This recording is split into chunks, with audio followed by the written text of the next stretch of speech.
ታመልክ ቤተክርስቲያንም የለችም። ቤተክርስቲያን ታቦት አታመልክም።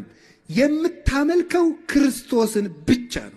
ማርያምን አታመልክም፣ ሚካኤልን አታመልክም፣ ገብርኤልን አታመልክም፣ አርሴማን አታመልክም፣ ገብረ መንፈስ ቅዱስን አታመልክም። እነዚህ የወንጌል ምልክቶች ናቸው። መጽሐፍ ቅዱስን እንደው እኮ ይገርማል። በዘመናዊ ትምህርት እኮ ሲኒየርስ አሉ አይደል? የሉም አሉ። ቅዱሳን በቤተ ክርስቲያን የሚተረኩበት ምክንያት የጽድቅ ሲኒየሮች ናቸው። ፕራክቲካል ቴዎሎጂ የሚያሳዩን ናቸው። ተግባራዊ ክርስትና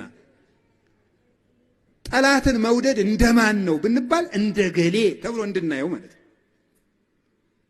የጽድቅ ይውለቅ ዋኖቻችሁን ተመልከቱ ብሎናል ቅዱስ ጳውሎስ ዕብራውያን 13 ቁጥር 7 ላይ ዋኖቻችሁን አትርሷቸው፣ የእግዚአብሔርን ቃል ያስተማሯችሁን ዋኖቻችሁን ተዘከሩ መኳንንቲክሙ ዘነገሩክሙ ቃል እግዚአብሔር።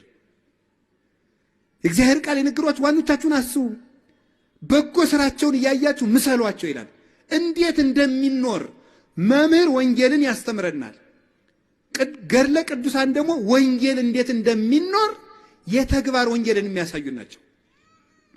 ጻድቅ ለእንስሳ እንኳን ይራራል ይላል ሰሎሞን መጽሐፈ ምሳሌ ላይ። ለእንስሳ ሲራሩ አቡነ ገብረ መንፈስ ቅዱስ እናያለን፣ አቡነ ተክለ ሃይማኖትን እናያለን። ለእባብ እንኳን